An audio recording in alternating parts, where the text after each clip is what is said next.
of this place.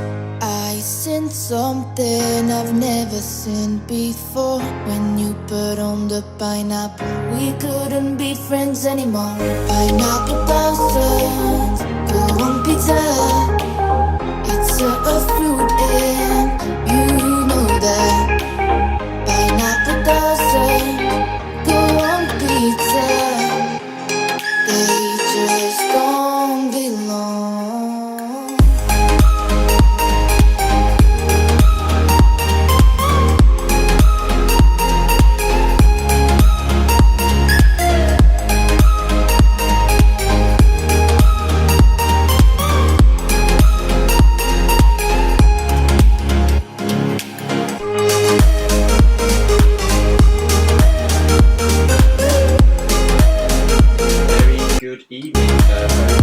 Very warm welcome to you all, live on Nova Radio Northeast 102.5. We're also live on Newcastle Fans TV at the end of what has been a very difficult week for Newcastle United. Defeats on New Year's Day against Leicester City and a disappointing draw yesterday at the hands of Rochdale away.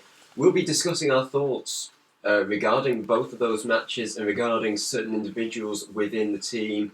Of course, January is transfer window month as well, or as Newcastle fans best know it, as January.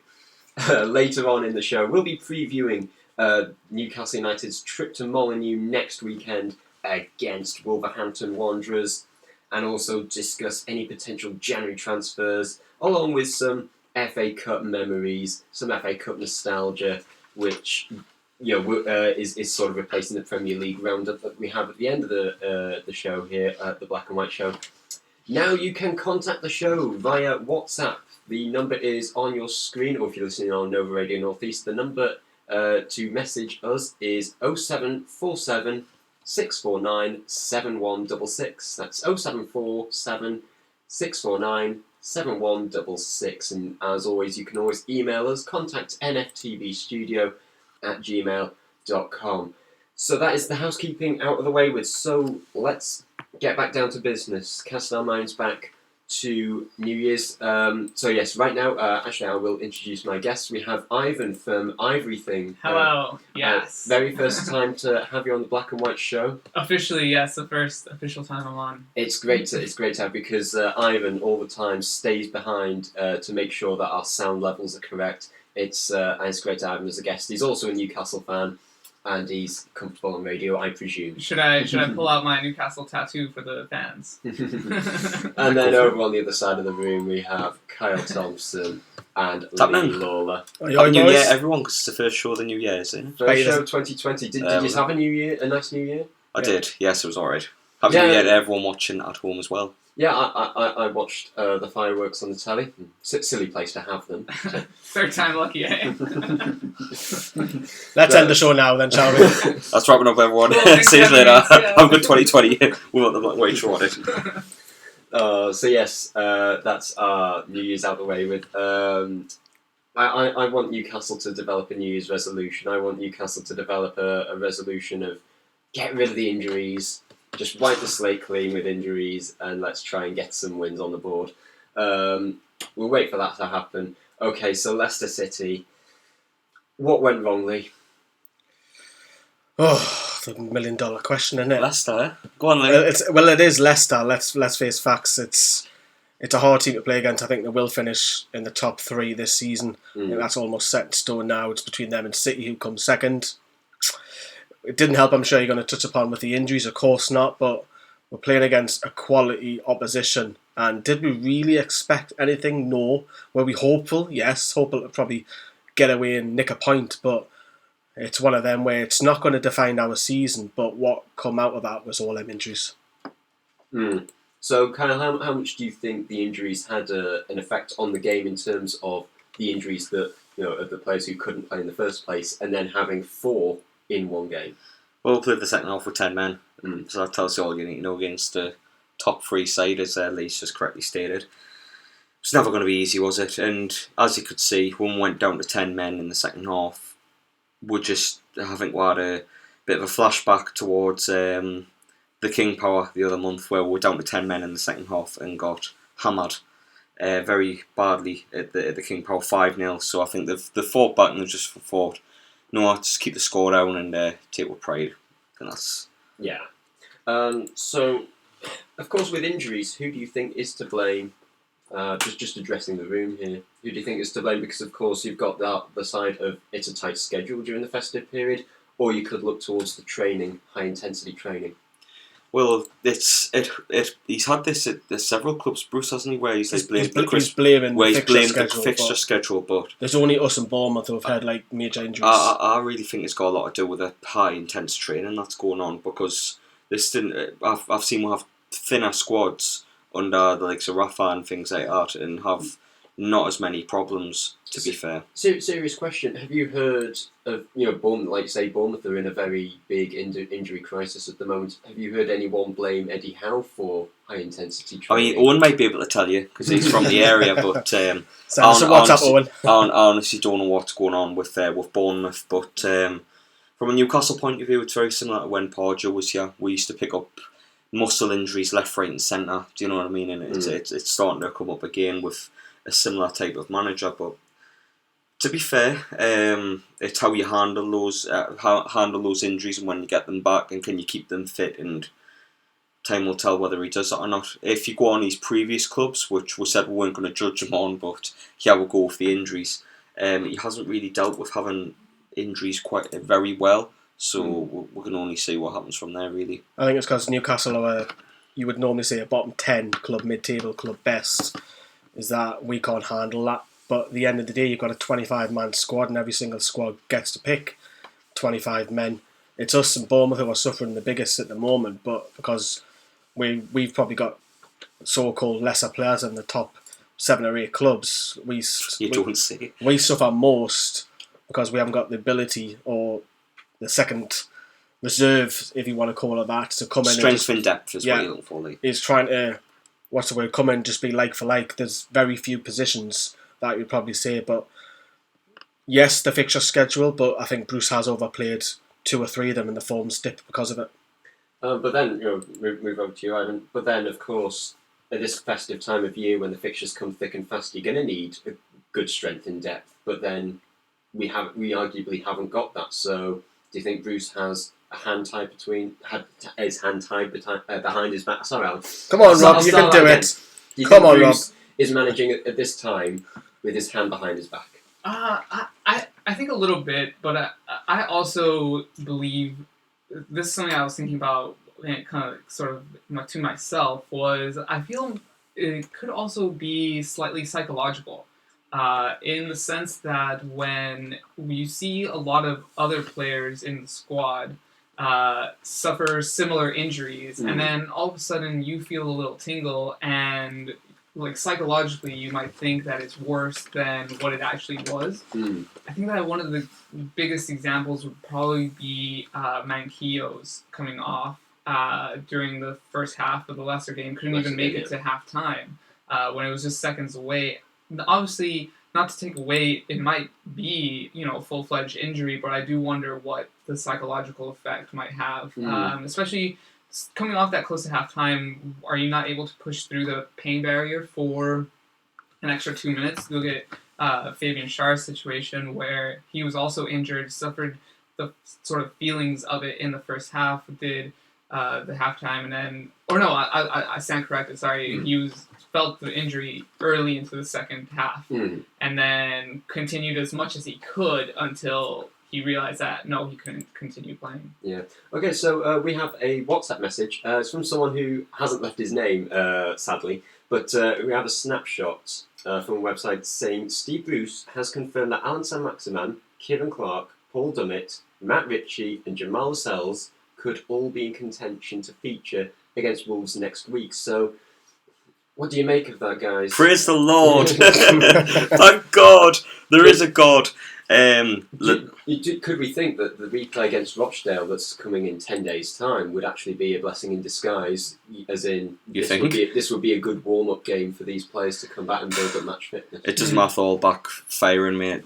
It's not a blessing in disguise against Rochdale. We'll probably talk about it in much more depth when we come to it, but sure. Yeah, it's never a blessing in disguise to play these replays.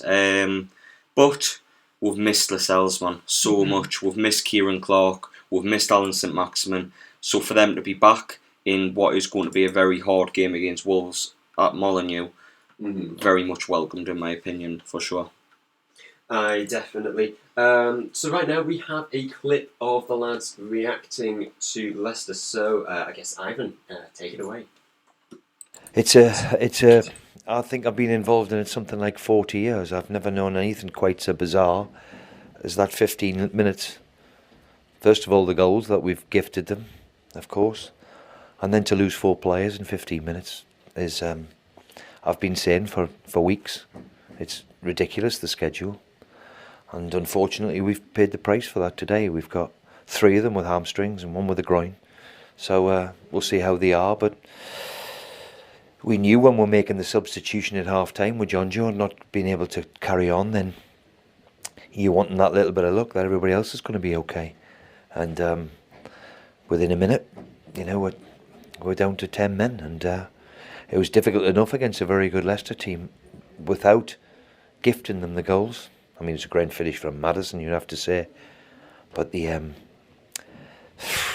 way in which the manner of it was the disappointing thing. And as I said after then, it's a difficult afternoon for everybody concerned, and well done to the supporters. They stayed with the team and realised the difficulty we were having. If it's a Joselu, if it's a Riviere, if it's a Luke de Jong, if it's a Siem de Jong, they get hounded out. They get hounded out and head called. But Joelinton won't get his head called for that, even though it is criminal that it missed. It's because we didn't get that many chances, and like Jamie Vardy wasn't playing. That's his bread and butter, though, Lee. I know, he's got to put it away. That's the best chance he's had since Tottenham in the league. 1-on-1, which is a joke in itself, I agree, but he needs to be converted. Yeah, he's got to convert. Then he slips on when Schmeichel saves it. The first one, I've hammered Florian Lejeune, and it's suicide, man. What's he thinking? There's a Leicester player on the edge of the box, and he crosses it. Well, he was meant to pass it to Fabian Schär. He passed it across. Oh, what's he doing? What's he doing there? It's just it is stupid defending. One thing. Suicide. One thing you've got to ABC. Don't pass it across your own box like that over a long distance. Perez picks it up and fair play, and really good finish. Again, Florian Lejeune just looks very lethargic out there on that left centre back role, and he passes it again, and it goes to Maddison, who comes in. Very similar to the Greenwood goal on his left foot, and then whacks the top corner, and it's another mistake. It's a great finish, don't get me wrong. It is, but you've just, that basic stuff. That's what 5 or 6 faults now defensively, and people are saying we won't miss Lascelles and Clark. Well, we'll do. Perez scored, Chowdhury scored. Injuries against were 10 men in the second half because of injuries, but it's kind of a karma in a way, Lee, because how many times did we rotate? I think we played the same 3 centre backs over the Christmas period in all 3 games. That shouldn't be happening. It really shouldn't. It really shouldn't. So a lot of blame has been aimed at, shall we say, at Steve Bruce. For 3 consecutive Premier League defeats now. But then at the same time, you find it difficult to argue that it was Steve Bruce's fault for the conceding of the goals against Leicester. Would you say, Lee? Would you say that's more down to Florian Lejeune? I would probably say it's Lejeune more than Bruce. I know Bruce has been overplayed. Not Bruce overplayed. Lejeune is being overplayed, but because he won't change the wing-back system, there's no one else unless you bring in an under-23 or play someone out of position. So partly Bruce, but it's basic defending. You're taught that when you're knocking the ball around in your yard at school. You don't go across your goal, especially when there's an attacker just hovering outside the 18 box. So I think majority of that blame has to go to Florian Lejeune. I know we like him. I know he's one with better defenders. It was a massive off day for him, but he's at fault for that goal. And then, of course, the celebration that comes, which Kyle loved, didn't you? I did. When it initially happened, I wasn't too happy, but given time to think about it and things like that, I think he's justified, to be honest, because he did get booed in the League Cup, and he did get booed at last weekend as well. So for me, sorry, not the weekend, was it New Year's Day? New Year's Day. I'm not caught up in Saturday 3 o'clock kickoff. By the by, I think he's justified to do so, because those are, if you don't want him to celebrate against you, don't boo him. Do you know what I mean? Like, he's desperate to score, wasn't he? Seen several reactions to this goal, and there's a couple that are a bit ridiculous. There's a couple that are justifiable, but for me, if you don't celebrate against, you don't boo them. However, That's these are fans that also chanted and loved Perez for such a long time whilst he was here. There's some that sort were. of do that when say for example Perez, when he's in that situation, he could just as easily turn to his teammates and hug them. But by all means, you don't have to not celebrate, but you could just keep it within your teammates. He might have felt like he got vindication in doing so, though, Rob. If you're getting booed, and to be fair, this time last year, the same section of fans were booing him when he was in black and white. Yeah. Do you know what I mean? So he might have felt vindicated in just having his own back. And to be honest, we did stick with Perez, like, members of this channel did stick with Perez through a lot of the season. And the only ones that may feel at loss with this is those that stuck by him when he was at his very worst. But other than that, he probably feels vindicated in celebrating, and those that are gutted that he celebrated but booed him, it's just one of them. I definitely agree, because he hated his last little bit here in Newcastle, and I've always supported him from day one. I thought he was the first time he was on the pitch for the senior squad, I thought he was going to be a revolution, and I said that if he would have stayed in Newcastle his whole career, he could have gotten a statue for sure. But Statue Perez. A statue of Perez. Yes, I think he would have stayed if Rafa stayed. I think. Yeah. I think. Well, I've absolutely. said So, that, so yeah. I definitely think that him celebrating is vindication, just being like, you know what, I did everything I could for you, and it was that celebration that came out again of not listening to the haters. Yeah. That definitely I stand by it. So Ivan, turn to you. So 1-0 turns to 2-0 about 3 minutes later. Where does it all go wrong there? You know what though? That was the thing about the second and the third goal that Leicester scored is they're unsavable. It doesn't matter who you have in there. The James Maddison one was in the absolute corner, postcard. So even if your positioning is good, that you're not Stretch Armstrong. You're not going to get that ball. So yeah, but of course it was once again Florian Lejeune giving the ball away. Or could you maybe argue that it's the lack of movement for him to be able to pick out definitely. a Newcastle player? He is super rusty as well, Lejeune. Let's not mince words. He definitely needs a lot more game time to be up to Premier League speed. You can play in the under-23 squad to get match fitness all you want, but there's no league in the world that's as quick or that is as relentless and ruthless on mistakes than the Premier League. So he's just not ready for the level yet, and that's exactly what happened. Yes, a little bit of lack of options for movement from his teammates, but you got to be able to. You're a Newcastle player. You need to know that your teammates are always going to run. You need to be inventive sometimes, and that's just what happened there. Would it be fair to say, guys, that that what hurt most about Wednesday was not the fact that we lost 3-0, but more to the fact that during the second half, even though we were really up against it, we showed absolutely no intent to get back. We're down to 10 men though, Rob, against a really top side that have shown in the past against 10 men they're relentless. They don't stop. They don't just keep the ball and let the game dwindle down. I asked you that question, didn't I? Because I didn't like it.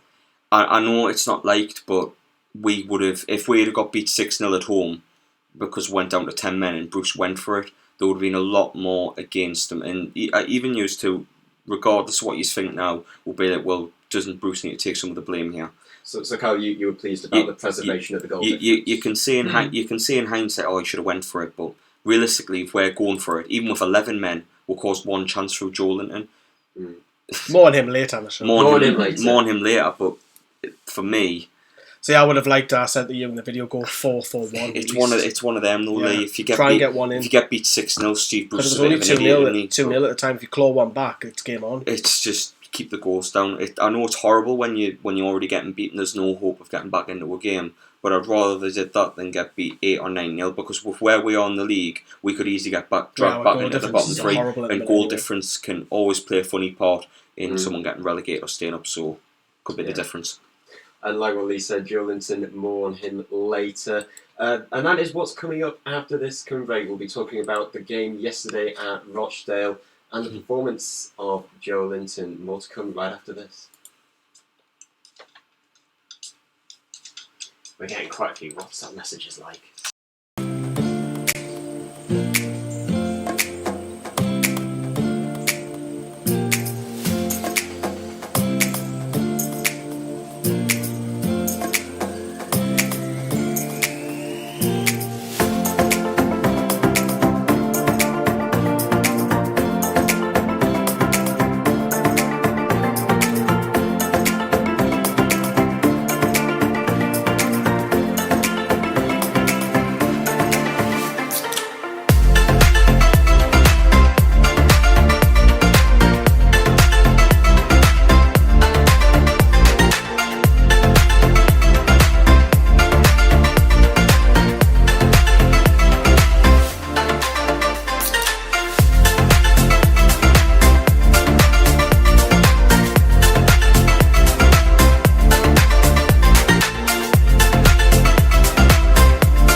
You're listening live on Nova Radio Northeast 102.5. And we're back. Welcome back to the Black and White Show here on YouTube, live on YouTube.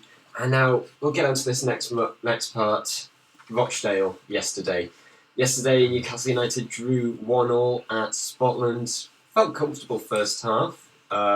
Deservedly 1-0 up. However, it could have been more. And then, all of a sudden, second half, the game just seemed to flip Norwich's way, and they fought their way back into the game, and they've ended up forcing a replay at St James's Park, which will take place a week on Tuesday. You're a mug if you go. I'll be one of them mugs then. Well, if you don't have a season ticket, if you pay to go to that match, Yeah, you will have to Don't- pay it. don't Season do that. ticket holders don't get that free, do they? Mm-hmm. Oh, really? Okay, well. But thank you very much for keeping your comments in through our stream. Guybrush Threepwood says it's been a tough few weeks. If there's any silver lining in all this, maybe we'll spend more this window than we would have before the sour turn. And someone asking whether Patrice Cissé's goal against Chelsea won goal of the decade. That might have been something to talk about, and we might touch upon it later if we have time.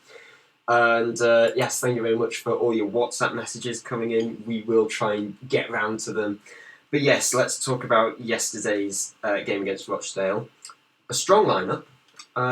Ivan, were you surprised at all by the strong lineup, considering it was rumoured that several under-23s were going to make the starting 11?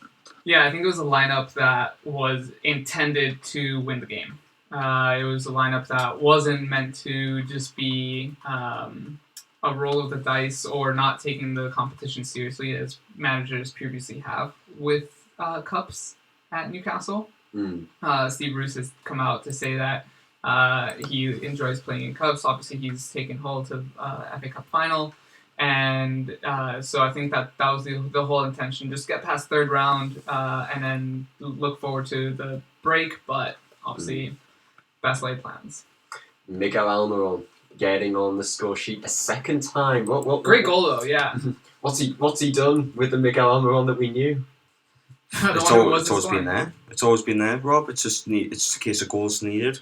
He's always give everything for the team. He's always been a major player in the team since he joined.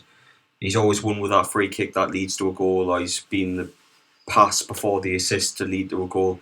It's just starting to come through now, and it's really nice to see because the faith shown in Almiron through all the fan base is finally starting to show. So good on him. It's 2-5 now in the scenes in Scotland. You've seen about 30-40 of the supporters just run towards him because they've got a bit of a gap between the seats and the pitch, and there's a lot of concierge area where they could just run onto.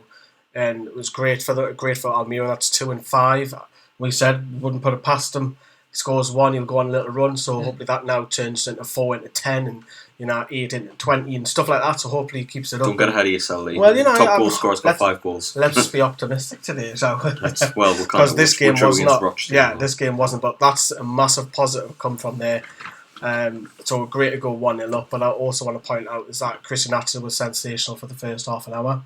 They're beating his man, yes. Yeah, he was, and Yedlin as well on the other wing as well. So what I liked about Rochdale is that tactical change because they brought on the youngster, didn't they, Matheson, and we didn't see Atsu for the rest of the game. We saw Yedlin for probably about an hour, then he faded off. But it's League One; these should be dominating. Do you think though that was because of them bringing the kid on, or was it because they put Atsu inside? They put him in the middle in the second half. I do not know why. I think it was probably because he wasn't getting the better of Matheson. Because he came on about half an hour. Did he get a chance to though? Because I think Atsu in the first half did really well. He got the assist for the goal for Almiron playing it inside, and that, believe it or not, that was the only time he didn't cross the ball. Because Atsu, don't get us wrong, he did really well getting past the full back again and again and again. But his crossing ability, Lee, my God! Look on the other side. The crossing ability collectively, it's the worst I've ever seen it. They're both bombing on it, but it's rare. Just to point out, it's rare that we actually talk about two players beating their man. It was actually nice to see it. I know it's League One, I get it, it's not Premier League level, but they do have it in the locker, just isn't a belief. So do you think there'd have been more goals in it for us if we didn't emphasise so much on wing play, Kyle? We should have been outside by half time whether we were emphasised on wing play or not. The crossing ability, I mean, I was speaking to my dad beforehand saying, was this a game for Andy Carroll? And Andy Carroll, for some of them crosses, would have had to be about 95 foot tall to reach them. Do you know what I mean? The crossing ability was that bad. It was either not getting past the first man or it was going over everybody. There was a clear tactic, get the ball out wide, because we didn't see the two long stuff much. Get it out wide, get it in. I know like the scapegoat for criticism will be Joelinton, but the crossing yesterday, absolutely abysmal, like really bad. Like you can tell they don't work on crossing and training. I know they do before every game this passy thing where they pass it into the box and the strikers have a tap in, but that's the closest crossing they do in training. Trust me, that they don't look like they know. The best cross we've seen this season, ironically, is from Andy Carroll. You were talking about before the game. Yeah. It's like, we can't cross a ball. Like I know Joelinton deserves a lot of flack for yesterday, but some of the crosses really bad. The lad on screen, Luke Matheson, yeah. He came on and he had 2 crosses. The first one into the 40-year-old, took a touch away from Fernandes, and Dubravka saved 5 minutes later, same again, but he scores. Matheson showed our senior pros how to cross a ball, and he's 16 years old. 17 years old, but you know what I mean? But he also, Matheson's point out, he'll go far. For a lot of people who don't know who he is, obviously scored against Old Trafford, last season. 17, just a man, he's just a youngster. And he'll not be. Matty Longstaff did it better. He'll not be at Rochdale for long because he's shown the drive, and he'll probably get a Premier League club in the next few years without a shadow of a doubt. Yeah, real talent there, mind. And keep comments coming in. Jake Sennett says, when Bruce decided to play Almiron in a free role for the game, he scored, and I believe that when Saint-Maximin is back, we should play them both in a free role and have one midfielder. What are your thoughts? Yeah, that'd be crazy. Do you think that's just a bit too much? I mean, a good passing side would rip you apart, in all honesty. We should have played 4 at the back against Rochdale, though. Oh, aye, for sure. But one in midfield I wouldn't go with, because I think Almiron's really good at getting back. Whereas Maximin maybe not so, but he's a good outlet to have. For me, I'd probably say would stick with the 2 in midfield, but whether you want to go with wing backs or not remains to be seen. Personally, against Rochdale, we should have went with 4. Vivid Archer said, I would sign Matheson. It's not a bad shout considering, I probably would as well. Yeah, right back, it's been a struggling position, although Mankio's performed well of late. Well, he's never been truly consistent. You can't really say it. Well, you have to sort of say the same for Yedlin as well. Well, even Johnny was saying in the videos that we're doing outside the grounds that why aren't Newcastle in for these young talents lower down the leagues? Because the first thing you could do is loan them straight back to the clubs for a 6-month or an 18-month period whilst they're developing. You have that player. So something that Newcastle used to be pretty good at, looking at the lower leagues, and we don't really look at that now, do we? No, we haven't done that in a long time. And we'll move on to Joelinton now. Of course, we've got lots of comments coming in saying Joelinton shouldn't even wear the number 9 shirt. I would give it back to Carroll. That lad's put in efforts. We've had quite a few WhatsApp messages on the subject. Thoughts on Joelinton. Sam says, personally, I feel sorry for him. I don't think... Sorry, the mic stand is in the way. I don't think he is an out-and-out striker. Paul says, totally unacceptable result of performance yesterday, but to scapegoat one player is unfair. The club is very toxic. Just to say, Rob, the lad on screen everyone's watching is Aaron Wilbraham. He changed the game. Without a shadow of a doubt. He showed 40 years of age. He showed Joelinton how to play a game of football and how to hold it up, link up play, and muscle your man off. He was sensational, Aaron Wilbraham. And him and Matheson, those 2 substitutes. Yeah, it's one hell of a beard. Lee could learn a bit from him. He's had a hair transplant. Has he? Yeah. Oh, well, I didn't know that much about. That's why. Is that the research you've been conducting in your documentary? Is it? No, I've known that for a while because obviously he was his hair at Norwich, wasn't he? Then he's had It's not the only footballer. Wayne Rooney's done it as well. So just go on. Carry on, Rob. That's a very strange strand to sort of talk about. Hair transplant. So yes, Lee, you were there at Scotland yesterday with Johnny. Very lucky man, eh? Oh, I wouldn't say I was lucky. Was it a good atmosphere?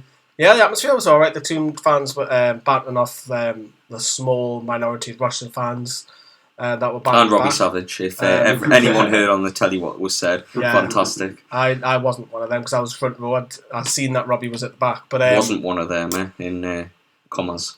No, I wasn't one of them. But the atmosphere was really good. I expected the atmosphere to be good though, Rob, because it was I nearly said non-league. It's lower league. Yeah. But yeah, it's smaller grounds. You actually tend to find that you get a better atmosphere on smaller ground, kind of packed. And Rochdale and the Dale, the whole lot of them would have been up for this and caused an upset, and they nearly did.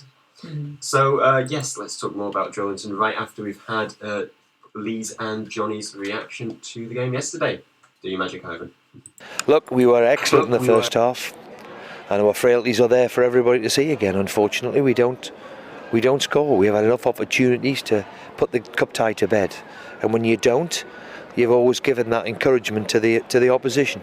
They changed. They went a bit more direct in the second half, and I think the loss of Mutu and Almiron, that spark up front which they give us, the pair of them, unfortunately, the pair of them have picked up injuries, so We'll see how they are, but I think that the momentum then changed their way. But let's be fair, the cup tie should have been out of sight, and we'll have to do it all again in whenever it is, 10 days time or whenever it is. It's becoming a joke now. If it wasn't a joke before, I think it's getting to a stage where you seriously have to drop him for next week. Is Bruce too scared to drop him because of the price tag? No, I don't think he is. I think he's dropped bigger players than Joelinton in previous teams. Has he? 40 million striker there though. Well, I say striker. He's not actually. I don't know what he is. He's not a striker, is he? I'm scratching my head. What is he? Well, in the Bundesliga, is he on the wing? Is he behind the main man? Is he on the left? We don't know his best position. his link-up play for a big man is shocking. Well, did you feel confident when he was on the team sheet that he was going to score today? Well, when I'd done the drive down preview, I was like, it's going to go one way. He's either going to score a couple, he's going to get bags of confidence, or it's going to have a negative impact if he doesn't score against a League One side where he did have 2 clear chances. Right, I'll ask you the question. I'm going to ask you this question again. When he's through one-on-one in the box on his left foot, you think he's going to score? 7 out of 10 times probably, because he's in that position. And you're thinking, right, he's got a clear shot on goal. A Premier League striker should be putting that in the back of the net. Like, apart from that goal against Tottenham, he's done not a lot. I've defended him because I feel like he should get more service, and I do believe that in games previously he should have got more service. But today you cannot defend that. Today, I don't know if he looked knackered. I don't know if he's not used to the Premier League. This isn't even the Premier League team, by the way. We're playing against a team that are struggling to stay in League One. And would he get in Rochdale's team? Would he get in front of Wilbraham? No, and Wilbraham's 40 years old. Joelinton's a £40 million striker. Who would you rather have at Newcastle? Who would you rather have at Newcastle if you've got a spare £40 million knocking around the place? Well, Lloyd Andrews says, I would rather have Hossler up front than Joelinton. Whereas Ben Mason says the fans need to back Joelinton. However, he needs to show desire and effort for us in order to get behind him. So, Kyle, where did it all go wrong for him? Where can you start? What for Joelinton? Yes. Didn't go right, I mean. I'm signing for the club, unfortunately. From a football aspect, Johnny's 100% correct. Can't defend him yesterday. The chances he had were absolutely gaping for a goal. And that one on his left foot, he does so well, and it's just it's ridiculous. But for me, I don't think he deserves 100% criticism on this one. For me, I blame the recruitment, because they've brought in a Brazilian winger, 22 years old, never played in the Premier League, to be our number 9 striker in the Premier League. Effectively trying to be the main man, to replace Solomon Rondon, a man who held up the ball, could head a ball down, worked hard for the team, and Joelinton just doesn't tick them boxes for me. He's more of a technical winger than anything else. And for me, they've paid 40 million. It's took them 12 years to put the money out for a player, and it's for a player that's not fit for purpose. Like, he's just not fit for purpose, Rob. So I presume by that you mean he's not very good at getting on the score sheet, as we know, but not getting off at getting shots away. But he is good at sort of holding the ball up. And he's not good at holding the ball. He's not. He's just not fit for purpose in this club, Rob. I think it is fair to say that we've made a mistake's been made to sign him, but as a fan base, we need to back him. Any player that's walked across the white line for Newcastle United should deserve 100% support. Like, certain sections of the fan base attacking him on Instagram, which is just ridiculous. Attacking his family, which is just horrible. It really is. Like, why even stoop to that level? But for me, we need to support the lad, because yes, there's a lot that's went against him, but he is in this predicament. He signed the dotted line. Do you know what I mean? I think he does deserve the criticism, but there's a way to go. From a football aspect, like, absolutely. But there's a way you do it. I think he's been a part of two assists and 1 goal in 22 games, 23 games. That, for me, for someone that you paid 40 million for to score goals, is shocking. Honestly, it's really when you look bad. at him, you're number 9 in this role. Solomon Rondon did fantastic well. First role is you've got to be able to hold the ball up. You can't even do that. Do the little jobs. Rondon used to hold up the ball. He used to head on brilliantly and bring in, have amazing link-up play with Almiron, with Alan in saint-maximin. If Rondon was in the team, and he had Maximin playing off him and Almiron. It's the basics. He's first of all, it looks like you can't play the number 9 because you've got to hold the ball up, you've got to link up, and then you've got to get your backside into the box, and you can't even do that once he's done that. It's because you he's not a striker, Lee. Yeah, exactly. You can't hold the ball. You can't even. A simple pass yesterday. There's 2 of them that went wayward, and I'm like thinking, if you can't play up top, Bruce, surely you can say this, play him in another position. And he'd done all right in the last couple of games when he was out on the wing. It was better. It's nowhere near what we want, but it was better. He's better playing off someone, that's for sure. Whereas Andy Carroll's phenomenal at winning the header and also linking up. In a football, from as I said before, from a football aspect, Joelinton has been a complete flop at Newcastle. He really has. I'd never hound anybody out the club or anything like that. You want him to go and score 20 goals. Of course, I want to support the lad, and I want him to go and do well. And it's not like a player of a past like a Riviere or Shefri Kuchi or Luke de Jong, someone of that calibre where they're just not good enough to play for Newcastle United. This lad is good enough. There is good technical qualities there, but he hasn't been. He's just been signed for the wrong role. It's a bit like 10 years ago. Do you think we'll say the better? I wouldn't say best, but better of him next season. Depends what division we're in, mate. To be honest, but it's hard to say. A lot of these foreigners have a better second season, don't they? Maybe, but it has. There's a lot of factors, mate. Because will Steve Bruce be the manager next season? Will we be in the Premiership next season? Like under Steve Bruce, Joelinton will never succumb to anything more than what he is at the moment, which is not scoring goals. Because the way we set up, even from corners defensively, every man is back.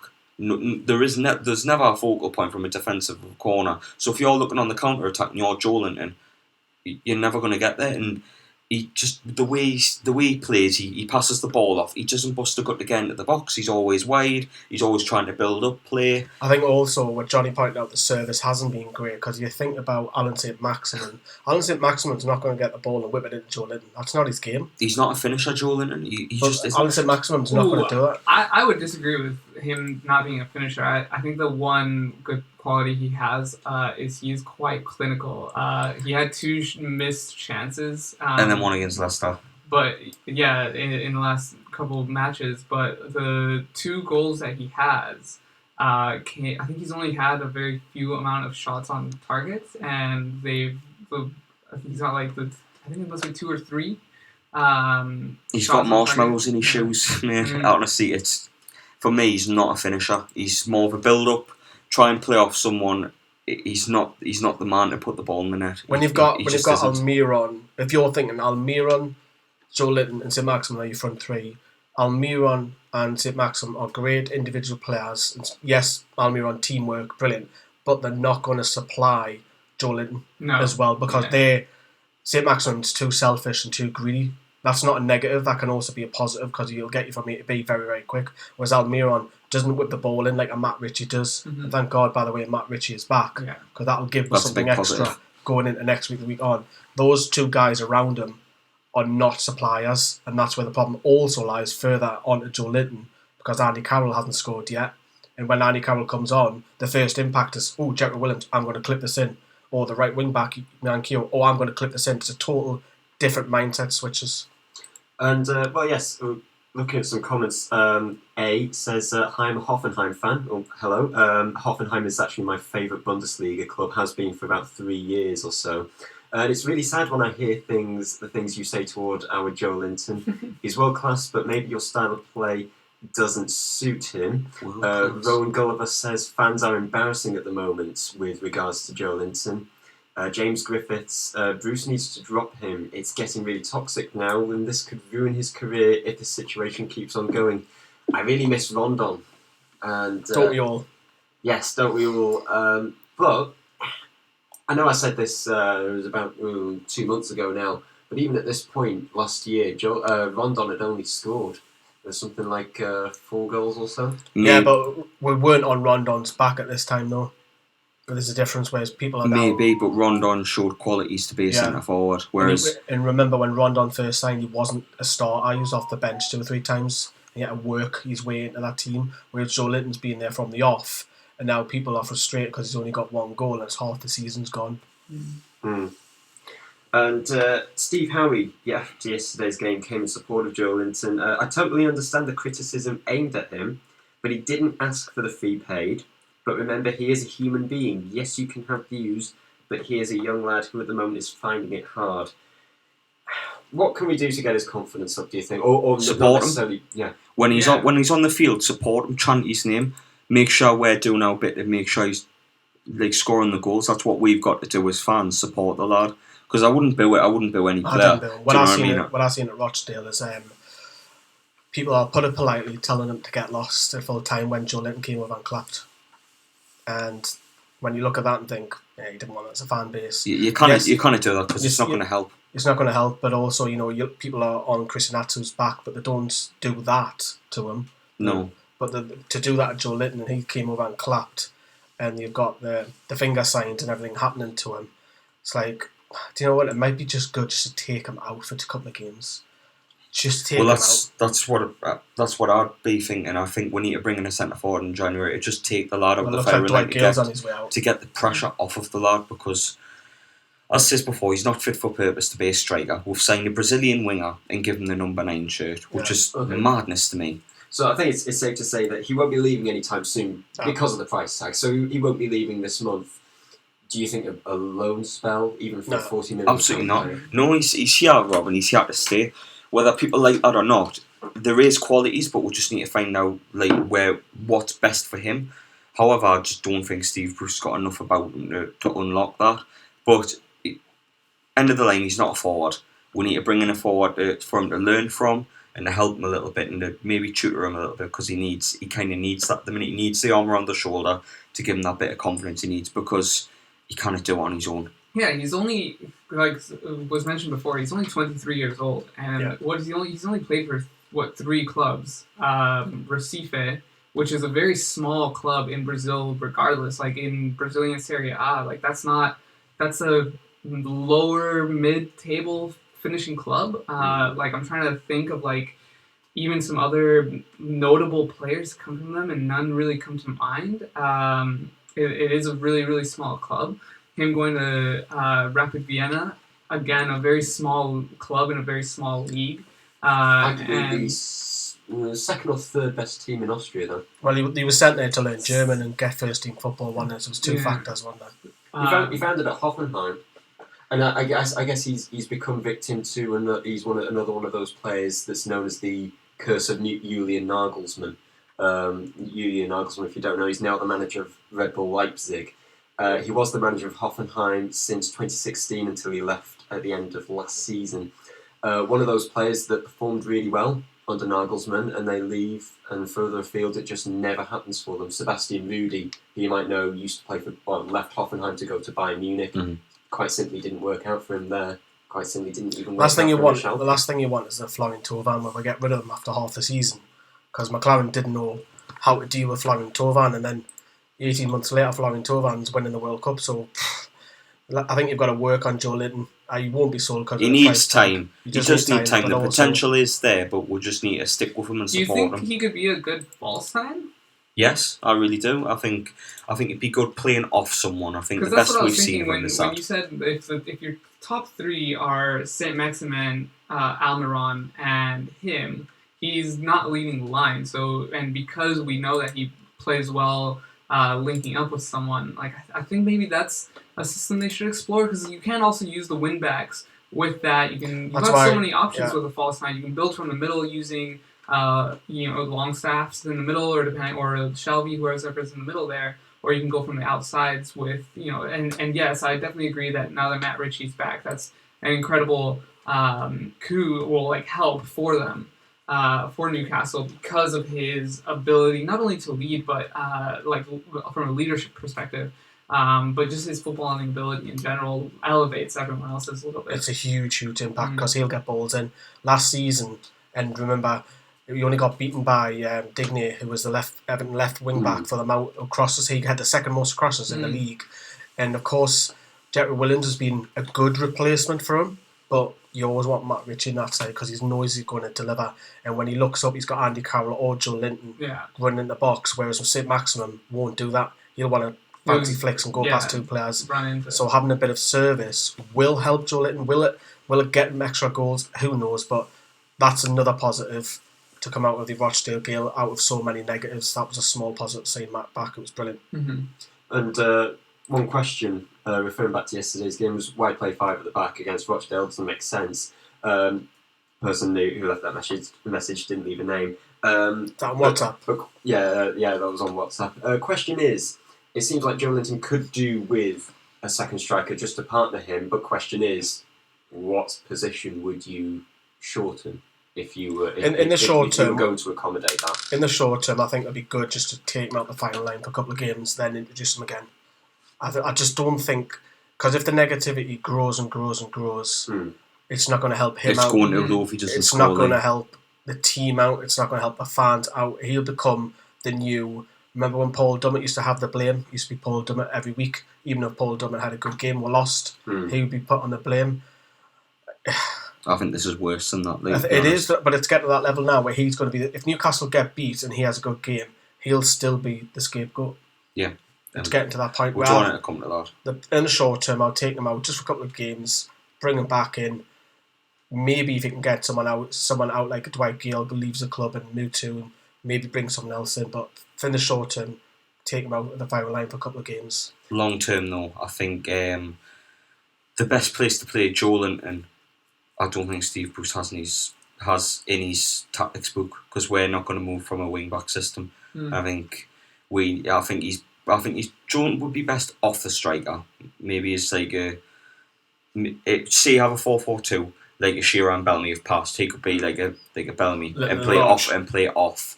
I'm not saying he's anywhere near Bellamy because he's not, but that's similar to Watford play two up top. Yeah, that's Watford. Yeah, but they play to Deeney's strengths, don't they? Mm-hmm. We're not playing to Joelinton's strengths, not one bit. No, not even close. That's where I feel sorry for him. Yeah, it's that seems to be the verdict of that discussion. Again, keep your messages through WhatsApp, through the comments, through email coming through. Thank you so much for all of them. I think it will be impossible to get through all of them. There've been that many. And Sis, thank you for listening up until now. There'll be more when we come back on the preview of the trip to Molineux next week. So yes, don't go anywhere.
to the Black and White Show, live on Nova Radio Northeast, live on YouTube. Again, thank you very much for your comments, your WhatsApp messages. Smashing channel, been following since less than 1,000 subscribers. That's even before my time. That's Wow. That's in Lemola HD, hey, shout out. Them were the dark days. Bruce is the issue. Yes, could well be. I think it's one of the. It's another one of those where opinion is divided on the matter. But next weekend, Newcastle take a trip to Molineux, to the Midlands. So one of the shorter away trips that Newcastle United will have this season, away at Wolves, who I have to say, since their takeover a few years back, since they got rid of Paul Lambert, since they brought in Nuno Espirito Santo, since they brought in Ruben Neves, they have just been on the up. The past few years, they just had everything to celebrate about and had very few setbacks indeed. And they are certainly in with a shout of breaking into the top 6 come the end of the season. As you can see on your screens, they're 7th place, level on points alongside 6th place Tottenham. Sheffield United are also there. Who'd have thought it for them as well? So, but the festive period, it hasn't been all too kind for Nuno Espirito Santo's side. Of course, yesterday in the FA Cup, they drew 0-0 to Manchester United. Still failed to win despite Man United not registering a shot on target. Then a shock defeat against Watford go through a honeymoon period with Nigel Pearson, 2-1 defeat there. 1-0 defeat away at Liverpool, no mean feat to be honest. And then a miraculous 3-2 win over Manchester City, coming back in the late stages. 2-1 win over Norwich, 2-1 defeat at the hands of Tottenham. So in that last 6 games, that's 1-2, drawn 1, lost 3. Kyle, do you think this is a good time to play Wolves? It's never a good time to play anybody when you're Newcastle at the minute, to be honest. But I suppose from an inconsistency point of view, it is a good time to play them. However, they played Man United. Man U didn't get a shot on goal. They only conceded 1 against Liverpool. At Liverpool, might add. It's going to be a hard game regardless because Wolves are one hell of a team. And correct us if I'm wrong, but since they've came to the Premier League, have we beat them yet? I don't think we have. They've beat St James's Park a couple of times. Keep getting last minute goals We've against played them. them 3 times, drawn 2, lost 1. Yeah. Well, there you go. We haven't beat them. They're a damn hard team to play against defensively going forward. Got some amazing players that I wouldn't mind us having. But if you think it's a good time to play them, Rob, then I'll go with you, mate. I was just asking. I wasn't. Well, it got beat off Watford. That's a positive. Watford are one of the 4 teams in the league at the minute. On form, but still they're getting beat off. It's a 19th position. The only rubbish team they've played in the past couple of games is probably Norwich. Yeah, which you would expect them to win. The rest, I mean, I know where Watford are in the league, but they're one of the form teams under Nigel Pearson. Look unbeatable at the minute. I think something that has a lot to do with their form is the fact of whether Raul Jimenez is playing or not. In my personal opinion, I think he's the best Mexican to ever have played in the Premier League. I think you would say that, wouldn't you? I am half Mexican. I grew up in Canada, which is why I sound like this. But the blood that runs through me is Mexican and Geordie.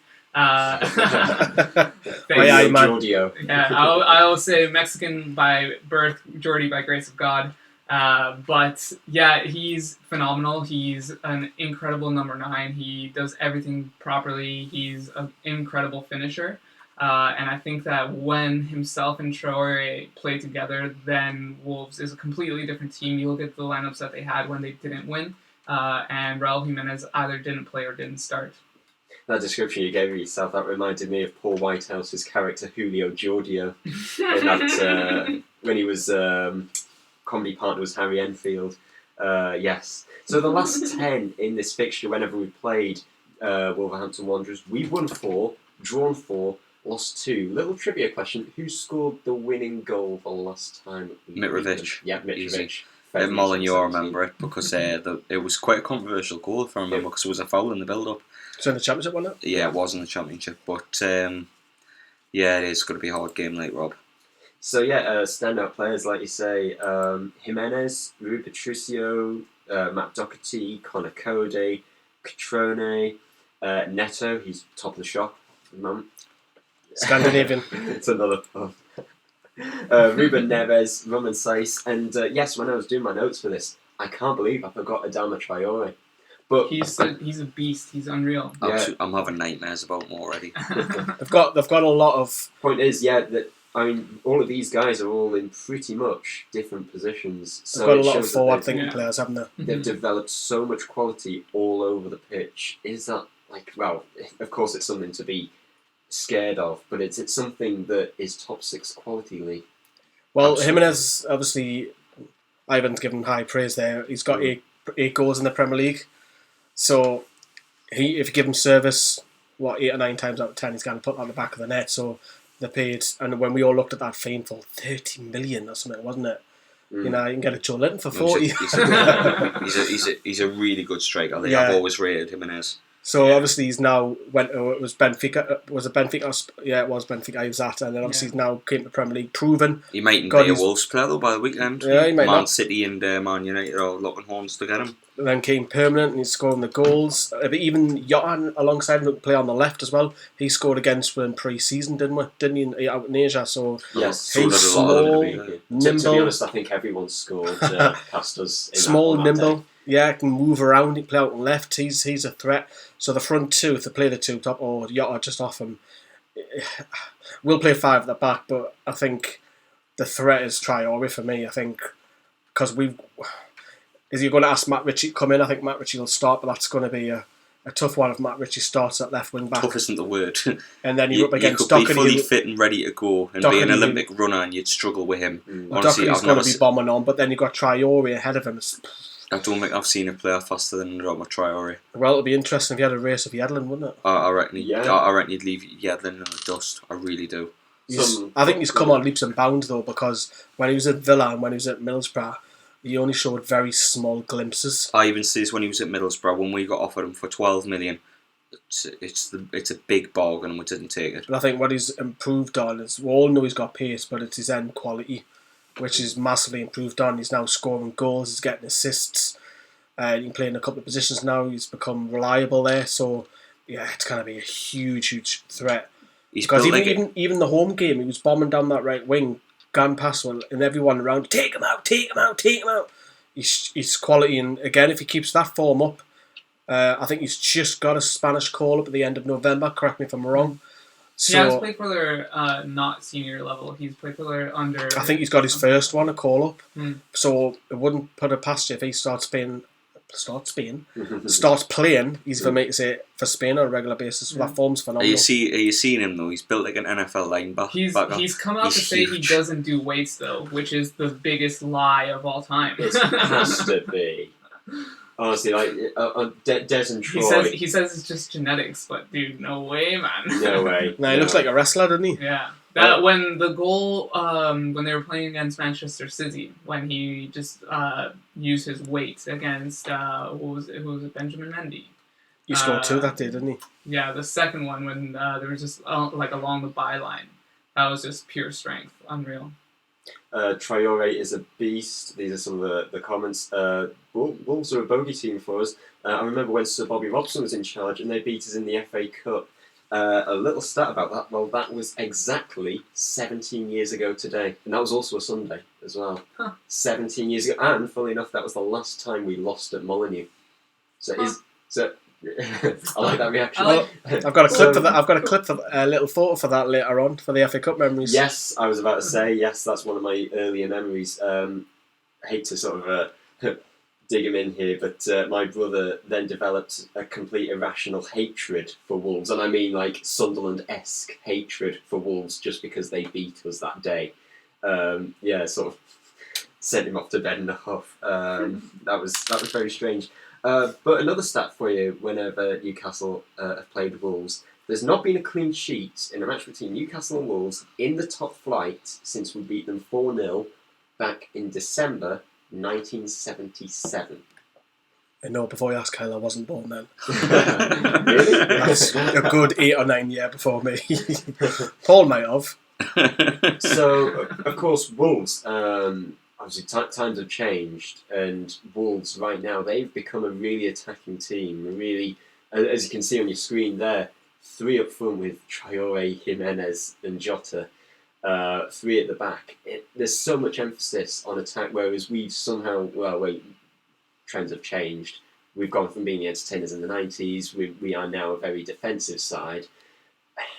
But still, do you think we can maybe grab a goal or two, Ivan, on Saturday? It really, really depends on who is fit, who's playing, and what the lineup is. I know that's such a cop-out answer, Okay, but would you be open to playing, the majority of players who are in who are fit? contention to Yeah, start? I think there's definitely the potential for goals on both sides. I personally foresee a draw. A draw. So 1-1. 1-1. So you think the clean sheet jinx will continue? Yeah, because you know what? Despite the fact that Martin Dubravka is an outstanding goalkeeper and he's been keeping the scoreline low in a lot of games, he's got fantastic positioning and sometimes he'll make a howler, but I think there'll be a lot of attacking intent. He'll again be one of the key figures of the match, coming up with big saves at key moments. But I think 1 or 2 might slip past him. Paul Kinson, Paul Kinson on the Facebook has just said no Newcastle player will get in the combined team this week. Ooh, which is interesting. It's quite a statement, but that's quite a statement. So make sure you're tuned up later on in the week. There's a plug for the preview later on this week. The big preview is back. It's like you asked them to do it, Lee. Yeah, it's like that. who is doing the combined 11 this week? That'll be an interesting one. That will be an interesting one. I'm not doing it. Every time I do the combined 11, we'll get beat. So I'm not doing it. But yeah, you mentioned Martin Dubravka, Ivan, and do you remember this fixture last season when, of course, that clean sheet jinx continued? Of course, there was huge division amongst everyone as to whether Willy Bolly fouled Martin Dubravka in the process, whether that goal should have stood. I wonder if it would have stood this season with VAR. Also it was multiple points at a minute and a half after the allocated 4 minutes of added time. Or Rob that day. So that was Almiron's debut. Almiron's debut, yeah. It was, So yes, do you think Wolves is, although we've not lost there, do you get the vibe of it's not a happy place to go to? It's a hard place to go to. They've made it a fortress this season. They've got a lot of individual and team players as well. We're gonna have to play damn well to get anything. Forward thinking. Connor Cody's a brilliant defender as well. He'll not be far from England. We're gonna need some of them players that were linked back earlier from the WhatsApp screenshot that we got. We're gonna need some of them back. Rob, who are they again? They're coming back. Lascelles, Richie, Saint-Maximin. You get it up on this computer screen. It's Saint-Maximin, Clark, Dummett, Richie, Lascelles. I think we're going to have to have all of them in contention to have a chance. Especially Clark and even though Lascelles. they're lacking in match sharpness. Even though they're lacking in match sharpness, we desperately need Clark and Lascelles back because defensively over the Christmas we've been absolutely dire with so many errors, and we just need that calmness, that a bit of physicality as well, because with the likes of Jimenez and that up top, we're going to need it. I thought that Federico Fernandez and Lascelles played well together. So would you drop Lejeune? Obviously. However, I know Federico Fernandez, I actually thought had a worse game than Joelinton yesterday.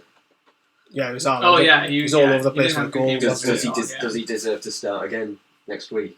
Does he deserve or want to? It's probably two over different things. Lejeune. Yeah, if you're gonna, because if you can't bring both Clark and Lascelles in, you'd have to make your choice there. I think Fabian Schär, and I know Schär's got a goal, but him and Lejeune have been very disappointing over the festive period. I think Isaac Hayden has as well. I think he hasn't been the player for a good while. I think there hasn't been many good players there hasn't, over but Christmas. Those two or three I'll probably pick on a little bit. And I love Fabian Schär in that, but I think they're being overplayed, and it's good now we have a week off. We don't have a midweek game going into Wolves. That's a positive too. But Wolves is not a short drive, I have to say, Rob. It's 3.5 hours. One of the shortest ones we'll have this season. It's a longer drive than you make it out to be. Yeah, Trust me, it's a 7-hour trip. We didn't get until 4-5 in the morning last time. I'm staying overnight. Honestly, I was knackered, me. Proper knackered. And when when Wolves score in the last minute, when a goal that probably shouldn't have stood goes in, just... Well, we didn't leave Asda next to the ground till midnight. You've done us dirty in in the title of the video that you put for me fan cam, you says Asda was behind her when it wasn't. It was Molyneux. It was in front of her. It was behind you as you were filming it. But it's like, for me, it was like it was behind me, but it wasn't. So you made us look like a bit of a spoon, such as like You're welcome. nobody called on it, but I noticed. So well, I look after my own here. Did no favours. So predictions time. Richard on Facebook says Wolves are due a poor performance. Vividacha says 3-0 to Wolves. Senshi 2-1 maybe. Of course, John B says 2-1 Wolves. Paul, the Paul we know love. Can't wait to see Wolves' great light show. We owed a result down there after Dubravka's clothesline last time, and we were robbed. So heard from Ivan 1-1. Kyle and Lee, what are you saying? I'm not one for predictions. I say that every time. But Rob, are you up for a forfeit again if the achieve the imaginable? To be honest, I actually predict. Of course, you won't know if you just listen to the radio. But on our videos, I said I would do a dare if we got a draw or a win out of Leicester on New Year's Day. And to be honest, I got the prediction absolutely spot on. 3-0 Leicester. You did. So to be honest, even though you never proposed it, I think you deserve to do a dare because I'm not doing exactly dare. right. Sorry, but nah, not me. Because I have faith in my team every time they walk out on the field. If we can get a point, I'll be buzzing. If we can get 3, I'll be over the moon. But Newcastle's Newcastle, and if those players don't come back, I can see we're getting beat. James Griffith says 1-1. Wolves, just like us, have an FA Cup replay a few days after that match. Lee, what are you saying? Like Kyle, I'll probably take a point. A point would be a damn good result, man. We're on a bad run. We've lost 3 in the league and we're drew against a team who are struggling at the bottom of League One. If we can get a point at Wolves... That wasn't Sunderland. Then obviously if you can beat the replay and then have a little bit of form, because you need to... The last thing you want is now, because we're only 5 points above the drop, so I'll say a draw, and I think it's realistic. I don't think we can win it, but I'll take a draw. I think this break came at a very opportune time as well. Yeah, it's 7-day gap, isn't it? Yeah. That's what we needed. We need that for sure. Definitely. Yeah, definitely after the fast flurry of festive fixtures. So coming up right after this coming break, we'll be talking about transfers. It is now January transfer month. Dwight Gale could be on his way. Alfredo Morelos from Rangers could be on his way in. We'll discuss that right after this, so don't go anywhere.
I've got the stocks there. Yeah. Oh, nice one. Didn't do it. You learn something new every There day. you Welcome go. back to the Black and White Show.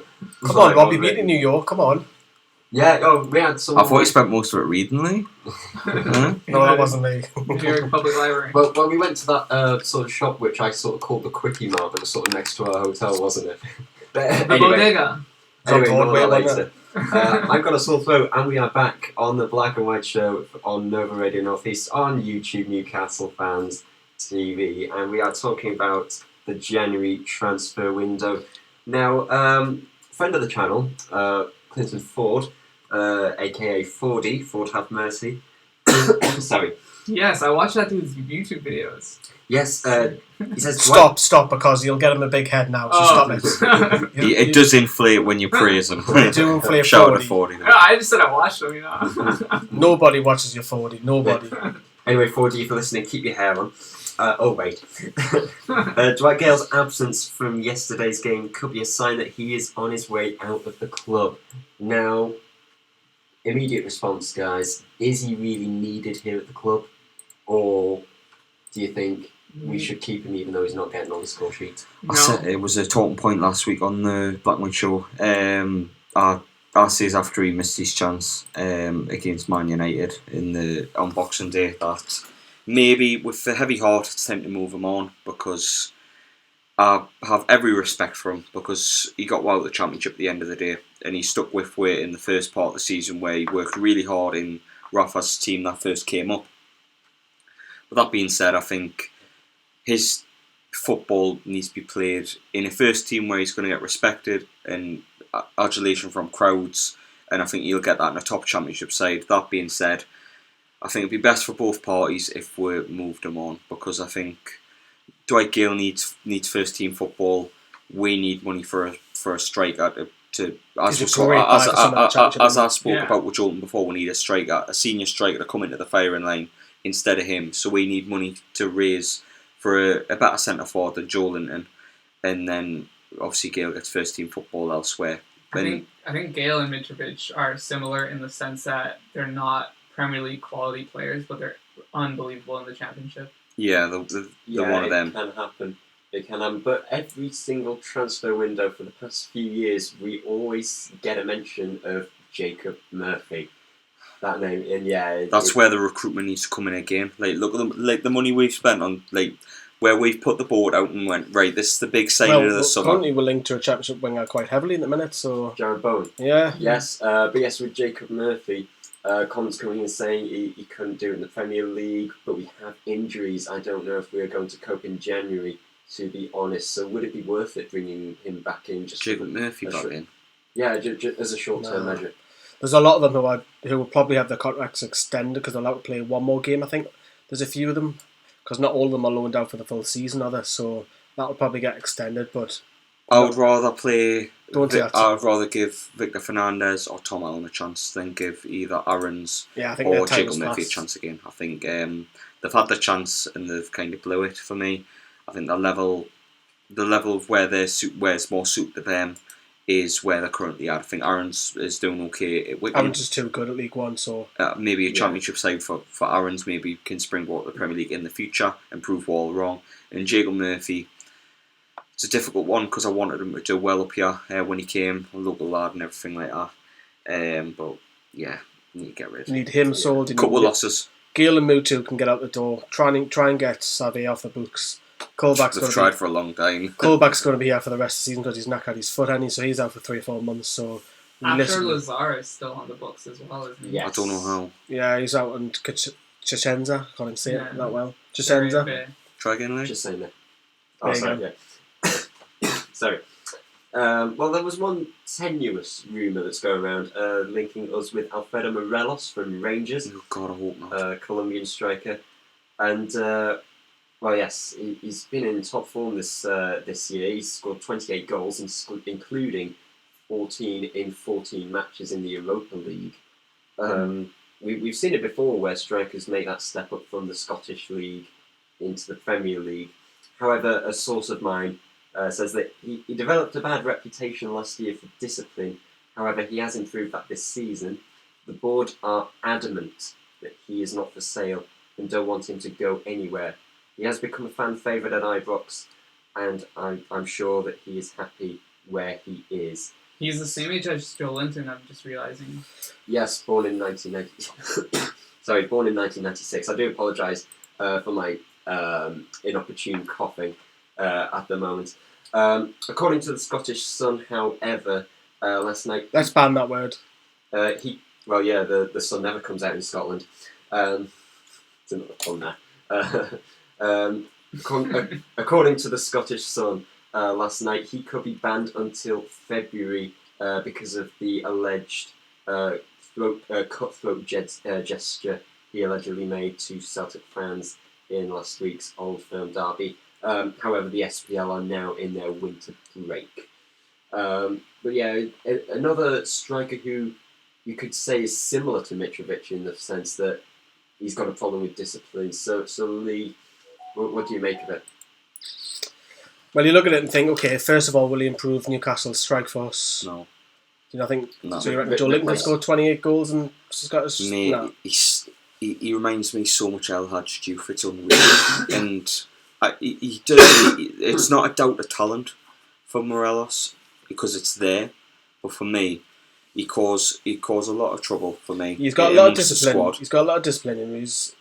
He might get a couple of can- fans on board because I know Owen raves about him a lot, but for me, he can't stay on the field, mate. You've got to have players that can stay on the field. I know he might get admiration from fans and whatnot for being a bit of a bad boy, but nah, not for me. A Colombian being a bad boy. That's, that's... I'll let you leave your racial opinions. And, Colombian bad boys. There's say one behind something. me. There you go. You cannot see him properly, but you can see his name. Tino, what a player. Geordie's side says championship player. Lockyer says Morelos. But then again, just to stop there, Rob, you look at strikers, as you talked about Van Hooijdonk came, Henrik Larsson, De Canio. People probably didn't rate Virgil van Dijk being the defender, so there is talent in the Scottish Premier League, just who can make that step up. Whoever does, it's a risk. Could you imagine Morelos going from an attacking Rangers side under Steven Gerrard to what he's got at Newcastle? But if Morelos leaves Rangers, he would never go to top six side because they wouldn't put that risk on him just yet. He'll go to someone like us, the next bracket down. Yeah, but so, can you imagine? Can you imagine that someone has dropped a pun in the comments? Kenny Wiltshire, Rob's only source is HP. Amazing. Oh, Thank you very much. I love it when people jump on the pun bandwagon. And yes, Lockyer says Morelos won't fit Newcastle's style. He is a goal scorer only type of striker. He doesn't do any defensive work. Smash Pumpkin says Edouard is better from Celtic. Yeah, he's banging the goals in as well. better song as well. I want to be Edward. So Ivan, you were telling me off camera, what do you make of this coming January transfer window? Especially, we don't typically make many groundbreaking deals in Januaries. Well, No. we'll have the last two, yeah. Yeah. Well, he is kind of touching on a little bit of what I was mentioning earlier in the show about the psychological factor of injuries. I'm maybe a little bit cynically wondering if that mentality of everyone maybe not necessarily exaggerating the injuries, but taking themselves out of contention for injuries. Yes, to protect their long-term health. But what I was wondering, what if the locker room, some of the players have colluded if between themselves, saying, if we're all hurt in different positions all across the pitch, then it would force the board's hand into making some signings or at least some loan signings. Again, a little bit of a cynical thought, but it goes. The thought does kind of come to mind when you look at the length of the injuries and the proximity that they all occurred. But before anything else, I do want to give a shout out to my pal Harvey, who is tuning in. Come out to the boy. Nice one. Paul says, remember Jean Allen Boone's song in Scotland? Yeah, it's a bit of a mixed Yeah, bag in Scotland, isn't it? He looked really good at Rangers, so I think this is one that he believes we should proceed with caution on this one. So we've 100%. bought from Rangers before, we've bought from Ibrox, and it turns out we seem to lose the receipt, funnily enough. So yeah, but who do you think would be a better alternative that could be up for grabs in the January transfer window? Because at the same time, we can't let Joelinton keep suffering in the way that he has been, like we talked about earlier. It looks like Gale's on his way out. All of a sudden, quantity-wise and quality, we are certainly struggling up front. Comments, WhatsApp, let we know who'll be your ideal striker. For me, I think it's one or two. I think we did miss the boat with Danny Ings, I'm afraid. I think he would have been one for us. He's just starting to show his qualities again from his Burnley days, because he had that patch at Liverpool where he picked up a couple of major injuries and couldn't really kick on. But he's starting to show them qualities now, and I've always rated Danny Ings.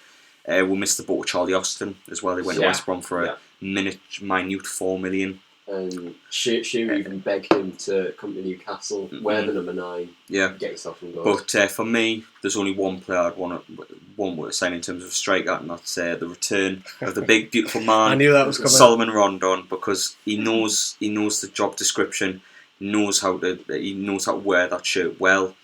Hold up play, link up play with the midfielders, I think would work exceptionally well. It just makes sense, man. Go and get him. Whether it's a loan deal because of the stuff that's going on with China with capped wages, or you go and get him.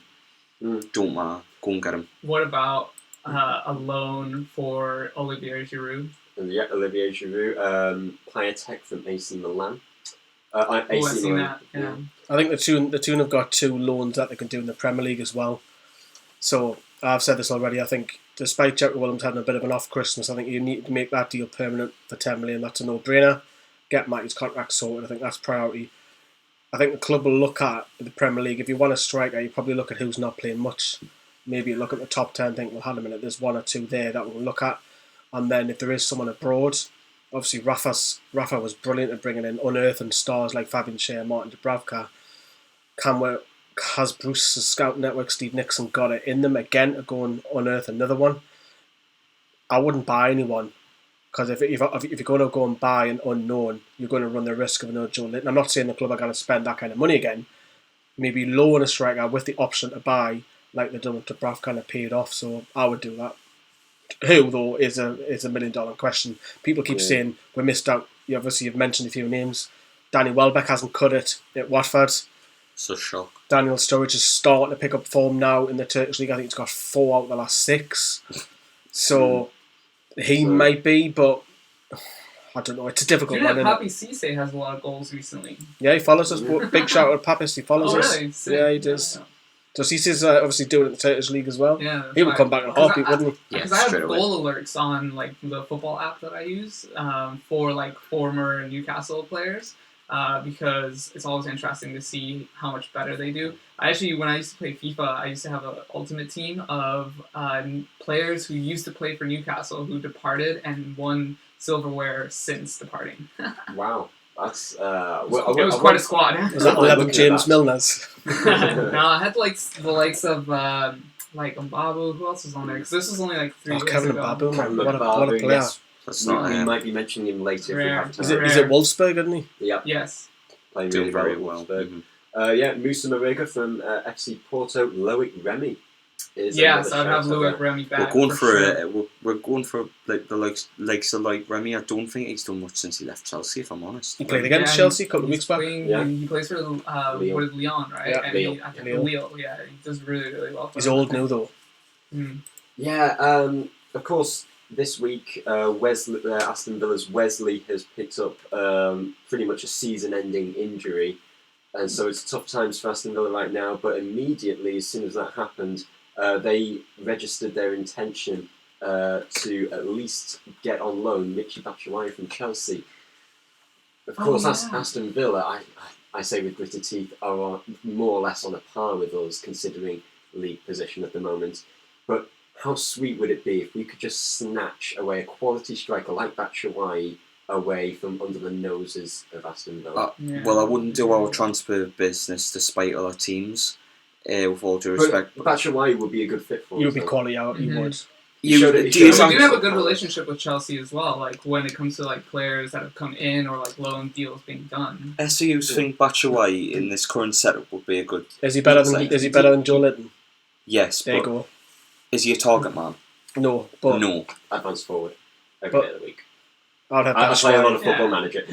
But he But did- no, let's not play computer games. Let's get real. Batshuayi is better than Joelinton. You would have. Yes, he is, Lee, but he's not a target man. Yeah, but you can move it around if He'd, you're gonna. he'd be isolated on his own. He'd rarely get the ball. Well, But then you might Joelinton's say isolated on his own. exactly. You might say any striker who come in could be that. You would change. Batshuayi would have the same impact as Joelinton in Newcastle I team. disagree. I think No he'll way. score. I think he'll score more than one goal. You need someone that can hold up the ball well. You need someone that can You can do that. link up play. I reckon don't Batshuayi think will that- score more than one goal I in 21 don't games. I don't think Batshuayi would do that with Oh, I do. No. He's Not he's for me. more capable than one goal. comments. Let one know. Do you think Batshuayi would work in the Newcastle system? I just don't see how it works. Yes, he's quick and he's a fantastic player. Showed that at Dortmund on loan a couple of years ago, but I just think the way we set up, I just don't think it's in place for him to blossom as a striker, unfortunately. did well at Dortmund under a manager who is known as the German Steve Bruce, Peter Stöger. So Yeah, there's only one Steve Bruce, and unfortunately we've got him there. We've Or got you can all say- the you Steves. can say it's a German, a French one, it doesn't matter, mate, honestly. Batshuayi would not blossom. We've got in all the Newcastle Steves, so team might as well under just get Steve Stone back as well. Just have another Steve in there. Steve McLaren, returning. I get all the Steves back on the banter Steve bus. Castle United. Eh? one player who's been mentioned before, Josef Martinez from Atalanta. It's the one that makes the most sense, isn't it? Yeah. I don't think he'd work in the Newcastle team again for the same reasons as Batshuayi. But that love bromance with Almiron, if you will, is very... You would have to fork out a lot of money to get him on a permanent deal, wouldn't you? Yeah, And that's a risk. Isn't it 27, 28 though, Lee? It's a risk bringing him in. Martinez. When he started off in, I think it was at Zurich. I know he's young, but he didn't hit the height there. He was struggling and got moved back over. It's a romantic story. That's all it is with Joseph Martinez. Yeah. If you are going to bring someone like that in, you have to be loan to buy. You cannot risk spending 20-30 million on another MLS player. You cannot. No. Okay, so moving on. Now, if you watch our videos, you'll certainly know that after every game, Newcastle Fans TV, we do a scoring the players, where we basically do match ratings of players after every game, and rate them out of 10 basically. But right now, we'll have a little bit of a twist. We'll play scoring the summer signings. Now, what I've done is that I've trawled through every single scoring the players video we've done this season. And I've worked out the average rating of the 5 summer signings we made over the summer, which, of course, just to recap, are Andy Carroll, Joelinton, Emil Kraft, Alan Saint-Maximin, and Jetro Willems. So yes, those 5 summer signings, I've gone through their average match rating out of 10 according to scoring the players' videos. So let's go through them individually. Lee, we'll start with you on Andy Carroll. What do you make of how he has done? So is since this returning to the club? Is this what I think that average is, or in No, general? well, we'll come back to How that. you We'll- think he's done in general so yeah. far? So how do you think he's done in general? And then at the end of that, give us a rating. I'll say 6. So say why. I think because he's had some great games coming off the bench, impact, start a couple, and a lot of his substitute appearances, we probably marked him down the middle because he hasn't had massive impacts. So he might have played 10 minutes, 15 minutes where he hasn't seen much of the ball. We might have scored him a few 5s. So I'll say 6 because of that. If you find Karen, would you? I'm going to say agree with 7 6? because there's only been 1 or 2 times where he hasn't made an impact when he's played. I think he's done alright, Andy Carroll, actually. Probably one of the better signings so far. I'll probably give him a 7 for sure. If not, I mean, you could even push for an 8, but I'd say 7 out of 10. All right, you, Ivan. For Andy Carroll? Yeah. Yeah, I'd say a solid 7. Solid 7. Lee was spot on with 6. His average rating is 5.7. So round that to the Thank nearest you. Give me a whole round of number. applause right now. You're not getting one. I think he's done a bit better than what Lee says. Well, no, that's what everyone. So if you rated him or Paul's rated him, it's I'm average. not in every scoring the players. I would have given him high because I'm Blame usually Paul. I'm usually a quick thoughts entrepreneur, aren't I? Uh, Well, I wasn't until yesterday. So Ivan, moving on to you with Joelinton. Of course, we talked a lot about it. So yeah. Yes. 2. Out of 10, So yeah, average rating out of 10. 4. Okay, and why would you say that? He does some things well, and he does contribute. You think he's had the but- occasional good game? Yeah, but he's got moments, but it's not like a full cohesive run of form that he's on. And based on what I would imagine your all opinions on and analysis as well. That's what I would say personally. Not more than 5.5. Kyle, would you agree with that? 3 For the average. And Lee? over the season. Joelinton. He's had 2 good games. No, 3 I'll good say games. I'll go 5. Okay. Well, Andy Carroll's average was 5.7. Joelinton is 5.36. Oh, So okay, I feel only 0.34 difference between That's those just No that nasty stuff. that's just wrong. That two. is. So it's 5. Kyle, we'll come to you with Emil Kraft. Very difficult start for him, but there was one game. It was Tottenham away that he got his best mark. Basically, I think it was an 8. Even then, I thought he didn't play very well. I thought he was a bit I of a think he got guy. an 8 out of 10 if I remember rightly. Who must have been high on life at that time. We They were gave him that high day. of a mark. Must have It was a been. great Can't be any higher than 3. I'll give him a 1 at Liverpool. I remember. That's the last time he probably played, other than a couple of days ago at Leicester. 2, 3 maybe. Okay, Lee. 4. Ivan. Who? But 2 or 3? Yeah, 2.5. Funnily enough, it was 4 exactly. Oh wow. I'm good at this game, aren't I? A total of. I think you've read the script. I've just looked at all the analytics on every single video, haven't I? Yeah, of course you have. Sometimes we haven't rated him because he's come on as a late substitute. Yeah, go on. But out of all the times that he's been marked, he's had 8 games in that respect, and he's had a total of 32. So divide that by it is 4 exactly. I will start with you again. Saint-Maximin. Yes, at least a 7.5. That's again my personal opinion, but maybe based on your match ratings, from what I would imagine, 8-ish. All right, so yeah. Is that high? Or would Lee's face said that's high? So yeah, what is it about him that gets those high ratings? His pace, his ability on the ball, the spirit that he brings to the team, and then also the very tangible difference that him not being in the squad has had. Interesting. Lee, would you go along with that? Not as high because I've probably had a couple of bad games. Or I agree with quiet Ivan, games. actually. 7.5. I think that's I'm around. gonna- My G. I'm going to say either late 6, 7. I'll say 7 though. Okay, the verdict is 7.64. See, I knew it would I bet bang on. that Like, would make see, 7.5 is very close. So yeah, average of 8. Now Jetro Willems. Now this will be an interesting one. Kyle, I'll let you take the floor with this one. between 7 and 8. I think he's came in, he's done very well. He scores against Man City and Man City and Liverpool respectively, unbelievable goals. His performances before Christmas, you probably even put him up to an 8, 8.5. But with the Christmas being the way it was, I think it might come down between a 7 and an 8. But he's done really well, and I think it would be stupid of the recruitment if they didn't sign this lad in the summer. Yeah, we'll get back onto that as soon as we finish with this. Lee, would you go along with that? No, I don't think it'll be high again because of some poor performances. I'll score it Over Christmas, that's it. I'll say a late 6.8. Late 6.8, Ivan. I was gonna go just slightly lower and say 6.5. Oh, we're getting to the point now. I was really surprised when I saw that his average is 5.83. Wow. Oh, Excuse So me. 6. So nearly a 6. Who's doing the scoring the Players League? I present Bloody them, so hell. I think I need to make a return because these ratings aren't correct. I don't. Yeah, perhaps. But yeah, that's an average rating of 5.83, and I think it's definitely worth it to ask the question now: is the reported £10 million price tag still worth it? Bargain. definitely, Yes, absolutely. definitely. We've got to get that done. Biggest priority of the January transfer window? One of them with Matty. One of them with Matty and a couple striker. of contracts and getting a striker and getting a midfielder. There's quite a few things to need to do in January, but top of the list. Well, among the top of the list, the priority would be getting Jetro Willems on a permanent deal. Even though Matt Ritchie is coming back, Doesn't matter, you need the competition. You need that there. Plus, Madrid can play higher up on the pitch.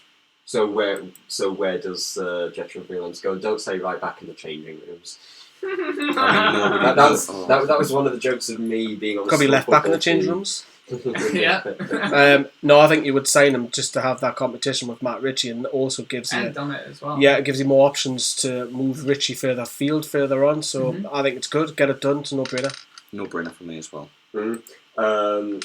Comments coming in: £10 million is nothing these days, so get that done. Yeah. I agree with that. Can't they paid the £10 million at the end of the season for Jetro? I guess that's a possibility, but then once the loan contract will expire, They don't want to do what they've done with Rondon or Remy.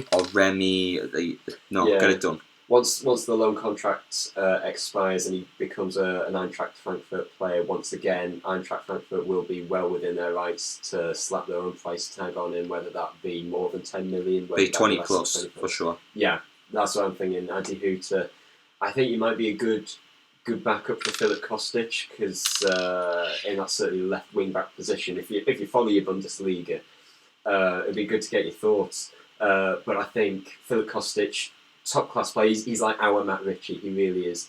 And Willems, I think if you're going to have competition for Matt Ritchie, Eintracht Frankfurt might easily look at that and say, we could have competition for Philip Kostic. So yeah, guys, what are your thoughts overall with those ratings? Because I was a bit surprised. Lee, we'll go with you because we sort of had a bit of an odd one. So Lee, what are your thoughts over those five summer signings? Doesn't surprise me. I got most of them right, really. Yeah, I think you actually gave most of them in the videos. Saint-Maximin to be highest doesn't surprise me because he's influenced a lot of games. Yeah. Williams a little bit surprised he's not a bit higher, but yeah, the others, they didn't surprise me. How surprising was it though that there's only 0.34 difference between Joelinton and Carroll? It's probably because Carroll hasn't scored a goal. That's probably what it is. If Carroll scores Carroll will be a lot higher up if he is. Yeah, if he scored a goal or two, I think I'll be a lot higher. Who's giving Joelinton high marks when he's playing bad? We'll have to look through these videos because there's a mixture of all sorts on this channel who do them. Okay, so we have about 11 minutes left of the show. I've really enjoyed my time so far, and thank you very much for your company on the live stream, through your comments, through your WhatsApp messages. Even if you're just listening through Nova Radio Northeast, thank you very much. Thank you for having me as well. It's been very fun to be here and share my passion for the tune. It's been a pleasure, and thank you very much, Ivan, for sticking with us. It's great to have a fresh face on. And I'm not talking about after getting some Botox done in your face. Fresh face. No? Oh, okay. It's Kyle's one. Losing the will to live out here. Paul, you're here next week. Another one for the plunger. But yes, we will finish off the last 10 minutes thinking of some FA Cup nostalgia. Now, of course, as far as recent years are concerned, the FA Cup hasn't been a kind competition to Newcastle United. Not that I'm hinting at anything, but under Mike Ashley, we've not gone beyond the 4th round since Mike Ashley came to the club. But back in the 1990s, we took the competition seriously, and we got to 2 cup finals. Even in 2000, we reached a semi-final. Even in 2005, we reached another semi-final before we got battered by Man United at the Millennium Stadium. My only memory from that day, it wasn't the Amiobi goal, it was the fact that Anton Deck were there. I remember that game quite well, actually. I watched it at home on the telly. And Van Nistelrooy, he loved us, didn't he? He had a field day against, I think it was Boomsong and Titus Bramble. I mean, oh my god. But yeah, if we had a better defence, who knows, it maybe. We've never had a good, even when we got the semis and the finals, we've always had a poor defence.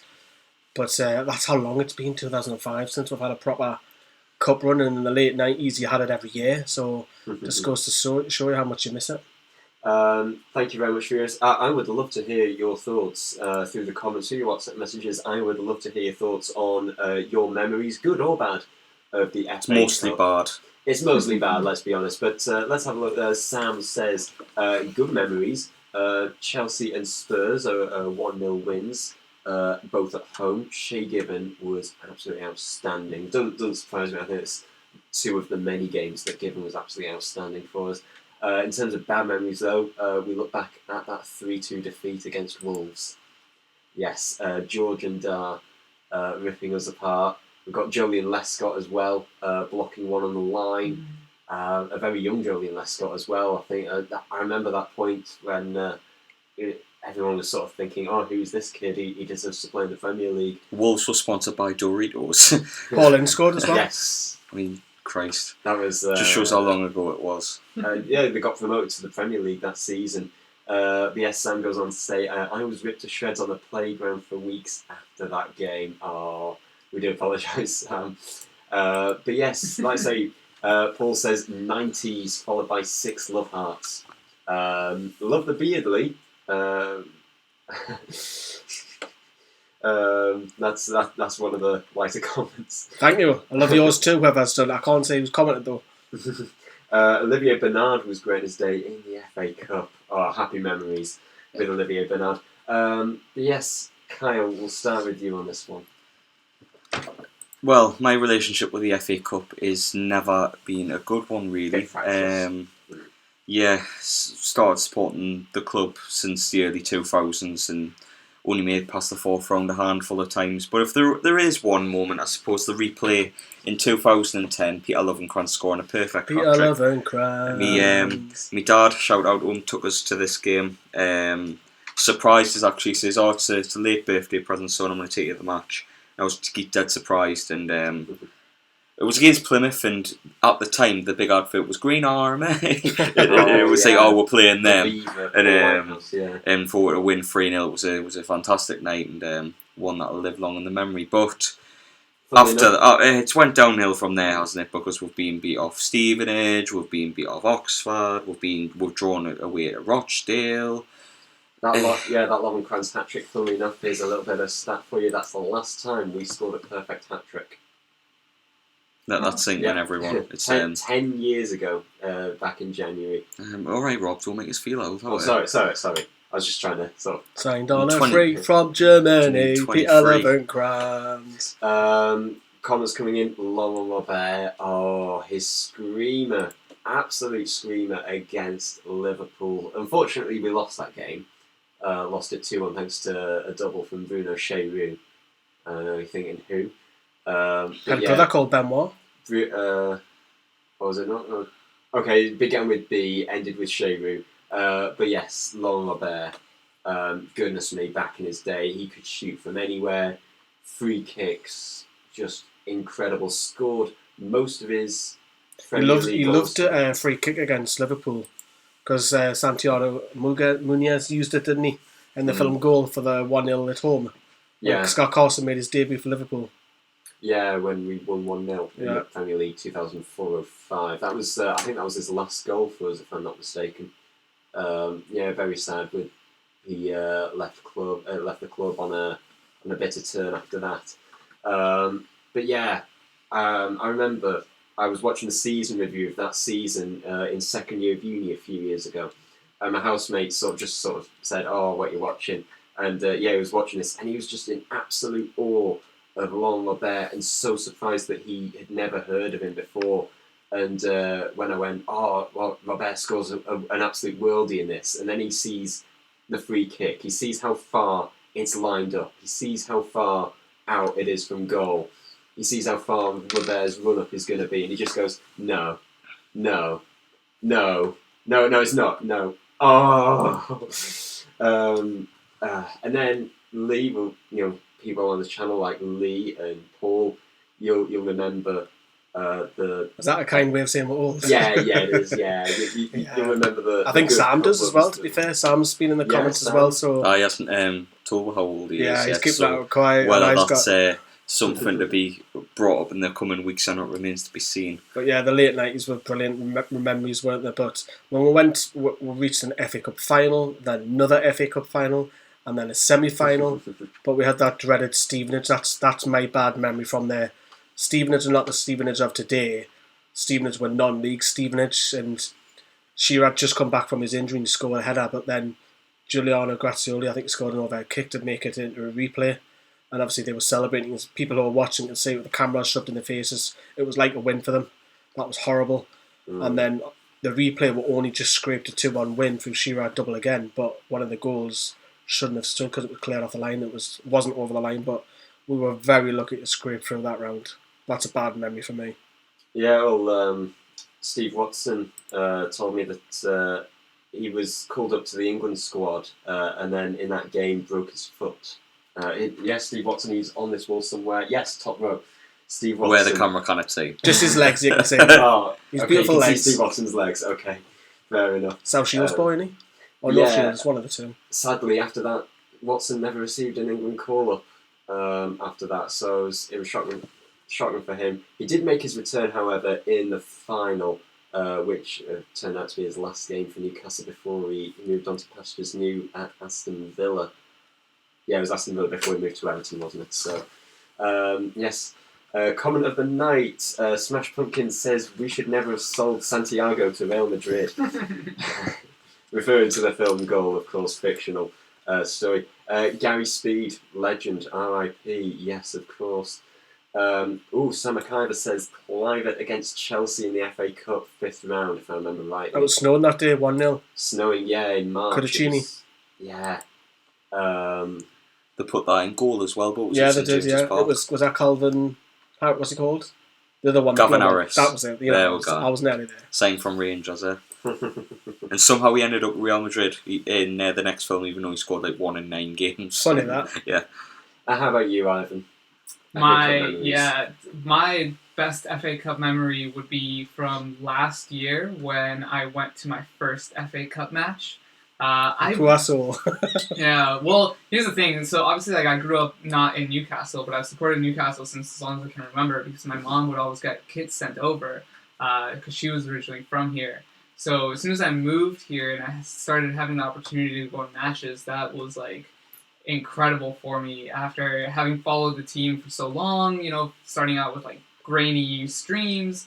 To be able to go see them in person, and then that was the last competition because I'd seen club friendlies, Premier League, Championship, League Cup, but I'd only been missing the FA Cup to see. Obviously, they lost, but it was very fun to go experience the magic of the cup in person. And actually, I went with the person who I shouted out before. I went with Harvey. We always go to matches together. So that would be my best memory. Worst memory would be all of the grainy matches that I streamed and then ended up losing. Because of the time difference, I would have to wake up in the morning to watch Newcastle lose. Which was, you know, a pretty common thing, but yeah. Yeah, but shows dedication. And I remember our Johnny was saying yesterday that it's been 51 years since we last won a trophy. Why aren't we prioritising the FA Cup? Surely, you know, this should be a competition that, you know, we have a chance of winning if we actually put some oomph into it, if we actually,